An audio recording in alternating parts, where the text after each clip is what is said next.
ଉଦ୍ଦେଶ୍ୟମୂଳ ଭାବରେ କୌଣସି ଅନୁଷ୍ଠାନକୁ ଦାୟୀ କରିବା ଠିକ ହେବ ନାହିଁ। ତା ଛଡ଼ା ଦୁର୍ଘଟଣାଟା ହେଉଛି ଅପ୍ରତ୍ୟାଶିତ। ଏଇ ଯୋଉ କିଟ୍ରେ ଯୋଉଭଳି ଘଟଣା ଘଟିଲା, ଆଜି ଯାଏ କୌଣସି ଘଟଣା ଏମିତି ଘଟି ନଥିଲା କିଟ୍ରେ। ଯଦି ଘଟିଲା ତ୍ୱରିତ କାର୍ଯ୍ୟାନୁଷ୍ଠାନ ନିଆଯାଇଛି। ସରକାର ସାଙ୍ଗେ ସାଙ୍ଗେ କମିଟି କରିଛନ୍ତି, ବିଶ୍ୱବିଦ୍ୟାଳୟକୁ କ୍ଷମାପ୍ରାର୍ଥନା କରାଯାଇଛି, ନିଃଶର୍ତ୍ତ କ୍ଷମାପ୍ରାର୍ଥନା କରାଯାଇଛି ଏବଂ କାର୍ଯ୍ୟାନୁଷ୍ଠାନ ଚାଲିଛି। ଉଚ୍ଚସ୍ତରୀୟ କମିଟି ବସିଛି।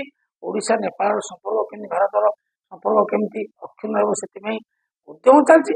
କିନ୍ତୁ ଏସବୁ ସତ୍ତ୍ୱେ ବ୍ୟକ୍ତିଗତ ଭାବରେ ଅଚ୍ୟୁତ ସାମନ୍ତଙ୍କୁ ଆଟାକ୍ କରିବା, ଯୋଉ ଆଘାତ ଦେବା, ମାନେ ଯୋଉଭଳି ଭାବରେ ଆକ୍ରମଣ ଭଳି କରିବା, ଏସବୁ ମୋତେ କାହିଁକି ଠିକ ଲାଗୁନି।